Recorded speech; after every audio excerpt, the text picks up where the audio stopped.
ఓం నమో వెంకటేశాయ. కేరళ రాష్ట్రంలో నెలకొన్నటువంటి తిరువల్లవాల్ 66వ దివ్య వైష్ణవ క్షేత్రం శ్రీవల్లభ క్షేత్రం. ఈ ఆలయానికి ఒక అద్భుతమైన స్థల పురాణం ఉంది. ఒక స్థల పురాణం ప్రకారం పూర్వము స్త్రీలకు ఈ ఆలయంలో ప్రవేశం లేదు. ఎందుకో తెలుసా?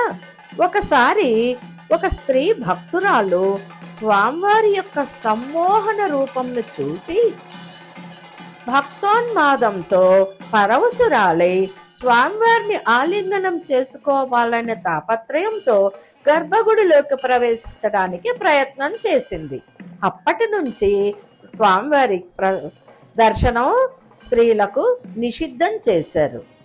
కొంతకాలం తరువాత సంవత్సరంలో 2 సార్లు, అంటే 6 నెలలకు ఒక పర్యాయం, అలా 2 సార్లు స్వామివారి దర్శనానికి స్త్రీలకు అనుమతించారు. కానీ ఎలా అనుమతించారో తెలుసా? చాలా భోగ్యంగా ఉంటుంది ఈ విషయం. అర్చక స్వాములు స్వామివారికి మసి పూసి చిరిగిన వస్త్రాలను, పాత వస్త్రాలను కట్టి మహిళలకు దర్శనాన్ని అనుమతించేవారు. కొంతకాలం తరువాత ప్రతిరోజు దర్శనానికి స్త్రీలకు కూడా అనుమతి లభించింది. ఘంటాకర్ణ సరోవరేణ కలితే శ్రీ వల్లవాల్ పత్తనే భాతి ప్రాగ్ముఖ మండిత స్థితియుతః కోలప్పిరాన్నామకః వైమానం చతురంగమాప్య గృహిణీం సెల్వకోళుందాహ్వయాం ఘంటాకర్ణ నిరీక్షితః కలిజితస్తుత్య శఠారేర్మునేః. స్వామివారు మూలవరులు కోలపిరాన్ అని పిలుస్తారు. ఉత్సవమూర్తులు శ్రీవల్లభ స్వామి. అమ్మవారు మూలవర్లు సెల్వ తిరుకొండు నాచియార్. ఉత్సవమూర్తులు వాత్సల్యదేవి. పుష్కరిణి పేరు ఘంటాకర్ణ తీర్థం మరియు పంపానది కూడా. క్షేత్రం వల్లభ క్షేత్రం. విమానం చతురంగ కోళ విమానం. ప్రత్యక్షం ఎవరికయ్యారంటే ఘంటాకర్ణునకు స్వామివారు ప్రత్యక్షమయ్యారు. ఎలా ఉన్నారు స్వామివారు? ముఖస్థితి ఎలా ఉంటుందంటే తూర్పు నిల్చున్న సేవ. మంగళాశాసనం అంటే పవిత్రమైన పాటలు పాడి ఆలయాన్ని గౌరవింపజేసే పాటలనే మంగళాశాసనం అని అంటారు. ఈ మంగళాశాసనం చేసిన వాళ్లను ఆల్వార్లు అంటారు. ఏ ఆల్వార్లు మంగళాశాసనం చేశారు ఈ ఆలయంలో ఉన్న స్వామివారి కంటే? నమ్మాల్వార్లు 11 పాసురాలతోనూ, తిరుమంగయ్య ఆల్వార్లు 11 పాసురాలతో మంగళాశాసనం చేసి గౌరవించారు ఈ ఆలయాన్ని. ఇది వల్లభ క్షేత్రంగా విఖ్యాతం. పురాణగాథ ప్రకారం పూర్వము ఘంటాకర్ణుడనే శివభక్తుడు ఉండేవాడు. అతడు తన వికృత రూపంతో, వికృత చేష్టలతో అందరినీ బెదిరించేవాడు. అతడు శివుని కొరకు మనుషులను నరబలి ఇచ్చేవాడు. శివుడు ఘంటాకర్ణుణ్ణి నరబలి ఇవ్వవద్దని, మోక్షాన్నిచ్చేవాడు శ్రీ మహావిష్ణువు, విష్ణువునే సేవించమని చెప్పాడు. విష్ణు మాత్రమే మోక్షం ఇస్తాడని గ్రహించిన ఘంటాకర్ణుడు పరమ శైవ భక్తుడైన కూడాను వైష్ణవుడుగా మారి అష్టాక్షరి మహామంత్రాన్ని జపిస్తూ శివుణ్ణి స్మరించడం పూర్తిగా మానుకొని విష్ణువుని ఆరాధించటం మొదలు పెట్టాడు. ఎలా? వేరే ఏ నామం వినకుండా చెవులపై 2 గంటలు కట్టుకొని తిరుగుతూ ఉండేవాడు. శివుడు ఘంటాకర్ణుడు పూర్తిగా శివ పూజ మానడం గమనిస్తాడు. పూర్తిగా శ్రీమన్నారాయణుడు పెరుమాళ్ సేవలో అష్టాక్షరి మంత్రం జపిస్తూ ముక్తిని పొంది పరంపదం చేరుతాడు. నారాయణుడు ఘంటాకర్ణునకు ప్రత్యక్షమైన ప్రదేశమే ఈ తిరువల్లభ క్షేత్రం. వేరొక కథనం ప్రకారం పూర్వము శంకర మంగళత్తమ్మ అనే ఒక విష్ణు భక్తురాలు ఉండేది. ఆమెకు పిల్లలు లేరు. పిల్లలు కలగటానికి ప్రతి ఏకాదశి నాడు ఉపవాసం ఉండి ద్వాదశి నాడు ఒక బ్రహ్మచారికి భోజనం పెట్టినచో పిల్లలు పుడతారని మహాత్ములెవరో సెలవివ్వగా ఆమె అట్లే చేస్తూ ఉండేది. ప్రతిసారి వ్రతము పూర్తి కాగానే ద్వాదశి నాడు ఒక బ్రహ్మచారికి భోజనం పెట్టేది. ఒకసారి తోలకాసురుడు అనే రాక్షసుడు ఎవరినీ భోజనానికి రాకుండా అడ్డుకున్నాడు.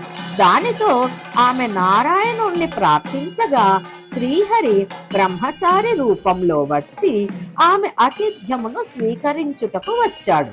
బ్రహ్మచారి భోజనానికి ముందు స్నానం చేసి వచ్చదనని పలికి పుష్కరిణికి బయలుదేరాడు. దారిలో తోలకాసురుడు బ్రహ్మచారిని అడ్డుకొనుటకు ప్రయత్నించగా బ్రహ్మచారి రూపంలో ఉన్న సుదర్శన చక్రమును ప్రయోగించి వానిని సంహరించాడు. సుదర్శనుడు రాక్షసుని సంహరించి భూమిని తాకగా అక్కడ ఒక సరస్సు ఏర్పడింది. ఆ సరస్సులో సుదర్శనుడు రక్తాన్నంతా శుభ్రం చేసుకుని వెనక్కి వచ్చాడు. తోలకాసురుడి వధ విషయం శంకర మంగళత్తమ్మకు తెలిసింది. ఆ బ్రహ్మచారియే ఈ పని చేసి ఉండునా అని సందేహించినది. శ్రీహరిని ప్రార్థించగా వచ్చినది సాక్షాత్తు శ్రీహరి అని ఆమె తెలుసుకున్నది. స్వామికి నమస్కరించి వక్షస్థలములో లక్ష్మీదేవితో పాటు తనకు దర్శనమివ్వమని కోరగా భక్త పరాధీనుడైన శ్రీహరి ఆమె కోరిన రూపములో దర్శనమిచ్చాడు. ఆమె కోరిక ప్రకారం అదే రూపంలో స్వామి శాశ్వతంగా అక్కడే ఉండిపోయాడు. ఆ రూపముని ఈనాడు మనము దర్శిస్తూ ఉన్నాం. అంతేకాదు, సుదర్శనుని వలన ఏర్పడిన సరస్సులో స్నానం ఆచరించు వారికి సమస్త దోషములు తొలగునని మరియు తనను దర్శించి పూజించిన వారికి ఏకాదశి వ్రత ఫలము లభించునని వరములిచ్చాడు పరమాత్మ. ఇచ్చట స్వామివారికి ఒక కేరళలో దొరికే అద్భుత విచిత్రమైన అరటి పండ్లను నివేదిస్తారు. ఈ మూర్తిని ప్రతిష్ఠించినప్పుడు దుర్వాసుడు ఇవే అరటి పండ్లను నివేదించాడని ఇక్కడి వారి యొక్క నమ్మకం. ఇచ్చట భక్తులు తమ కోరిక తీరినచో కథాకళి నాట్య ఉత్సవం చేస్తూ ఉంటారు. శంకర మంగళ స్వామివారికి ఒక్క ఆకులో స్వామికి నివేదించినందున ఇచ్చట స్వామివారికి అరటి ఆకులో కాకుండా ఒక్క ఆకులో నివేదన చేస్తారు. సన్నిధిలో ధ్వజస్తంభం 50 అడుగుల ఎత్తులో గ్రానైట్ లో నిర్మించబడిన స్తంభంపై 3 అడుగుల ఎత్తున గరుత్మంతుడు దర్శనం ఇస్తాడు. నమ్మాల్వార్లకు ఈ క్షేత్రం అంటే అత్యంత ప్రేమ, భక్తి. అందుకే ఈ క్షేత్రాన్ని తెనునగర్, సుందర నగరం అని కీర్తిస్తారు. ఇక్కడ ఒక అద్భుతమైన ఉత్సవాలు జరుగుతాయి. భగవతీ ఉత్సవం మే నెలలో 1 రోజు పాటు జరుగుతాయి. కవిత్తులోని భగవతీ అమ్మవారు, పడప్పార్ గుడిలోని భగవతీ అమ్మవారు మరియు అలంతురత్తు ఆలయంలోని భగవతీ అమ్మవార్లు, ఈ తల్లులు ముగ్గురు కూడాను ప్రత్యేకమైన పల్లకీలలో ఊరేగింపుగా తన సోదరుడైనటువంటి పరమాత్మ సన్నిధికి వచ్చి దర్శించుకొని స్వామివారి తీర్థ ప్రసాదములు మరియు శేష వస్త్రాన్ని స్వీకరించి మరునాడు వారి వారి నెలవులకు తిరిగి వెళుతారు. ఆ రోజున మాత్రం ఉత్తర ద్వారం తెరచి ఉంచుతారు. మకర మాసంలో 10 దినములు ఉత్సవాలు జరుగుతాయి. ఇప్పుడు ఈ ఆలయ చారిత్రక అంశాలను చూద్దాం. ఇవి పురాణ గాథలకు భిన్నంగా శాసనాలు, గ్రంథాల ఆధారంగా నిర్ధారించబడిన అంశాలు. స్థానిక విశ్వాసం ప్రకారం ఈ ఆలయాన్ని స్వామివారి సేవకులైన భూతగణాలు 1 రాత్రిలోనే నిర్మించారని చెబుతారు. ఆలయాన్ని చుట్టూ ముట్టిన ఎర్రటి గ్రానైట్ రాత్రి ప్రహరీ గోడ కూడాను ఇదే విధంగా ఒకే రాత్రిలో నిర్మించబడిందని ఇక్కడి వారి నమ్మకం. చారిత్రకంగా ఈ ఆలయం కేవలం ఆరాధనా స్థలం మాత్రమే కాదు, ఇది ఒక పెద్ద విద్యా కేంద్రం కూడా విరాజిల్లింది.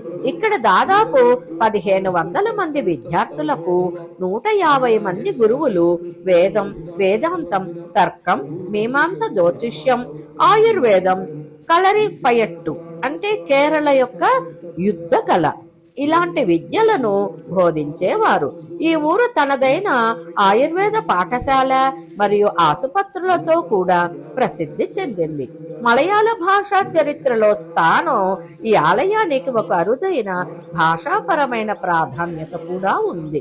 1915లో ఈ ఆలయం నుండి లభించిన తిరువల్ల శాసనాలు 12వ శతాబ్దం మొదటి భాగానికి చెందినవి.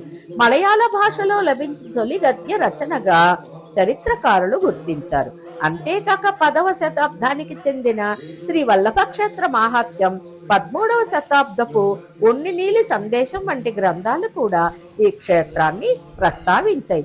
శ్రీ వల్లభ కావ్యం, శ్రీ వల్లభ సుప్రభాతం, శ్రీ వల్లభ కర్ణామృత స్తోత్రం వంటి రచనలు కూడా ఈ స్వామిని కీర్తిస్తూ రూపొందాయి. పూర్వం ఈ ఆలయాన్ని తిరువల్ల పట్టిలత్తిల్ పొట్టిమార్ అనే బ్రాహ్మణ కుటుంబాల బృందం నిర్వహించేది. ఆలయానికి 15 మంది ప్రధాన అర్చకులు, 180 మంది సహాయక అర్చకులు ఉండేవారని చారిత్రక ఆధారాలు చెబుతున్నాయి. ఆలయ అపార సంపదను కూడబెట్టుకుంది. భక్తులకు బంగారు అరటి ఆకులలో అన్నప్రసాదం వడ్డించేంత వైభవంతో ఉండేదని చెబుతారు. ట్రావెన్కోర్ రాజు మార్తాండవర్మ ఈ ఆలయాన్ని పట్టిలత్తిల్ పొట్టిమార్ నుండి తన ఆధీనంలోకి తీసుకున్నాడు. ప్రస్తుతం ఈ ఆలయాన్ని ట్రావెన్కోర్ దేవస్థానం బోర్డు వారు నిర్వహిస్తూ ఉన్నారు. ప్రతి అర్ధరాత్రి దుర్వాస మహర్షి మరియు సప్తఋషులు స్వయంగా ఈ ఆలయానికి వచ్చి స్వామివారిని పూజిస్తారన్న నమ్మకం ఇది ఇప్పటి స్థానికులలో బలంగా ప్రచారంలో ఉన్న విశ్వాసం. ఆలయ సమయాలు ఉదయం 5:30 నుండి 11:30 వరకు మరియు సాయంకాలం 5 గంటల నుండి 8 గంటల వరకు ఆలయం తలుపులు తెరచి ఉంచుతారు. త్రివేంద్రం కొచ్చిన్ మార్గాన చెంగనూరులో దిగి రైల్వే స్టేషన్కు 10 కిలోమీటర్ల దూరంలో ఉంటుంది ఈ క్షేత్రం. బస చేయటానికి వసతులు, ఆలయ సమీపంలోనే ఒక మఠం ఉన్నది. అందులో ఏసీ గదులు, నాన్ ఏసీ గదులు కూడా లభ్యమవుతాయి. 10 కిలోమీటర్ల దూరంలోనున్న చెంగనూరులో కూడా అనేక సత్రాలు, హోటళ్లు విడిది చేయటానికి సౌకర్యంగా ఉంటుంది. తిరు వల్లభ కోలపిరాన్ పెరుమాళ్ యొక్క కృపా కటాక్షాలు ఈ తొలి ఏకాదశి నందు భక్తులందరిపై విలసిల్లాలని కోరుకుంటూ ఓం నమో వెంకటేశాయ.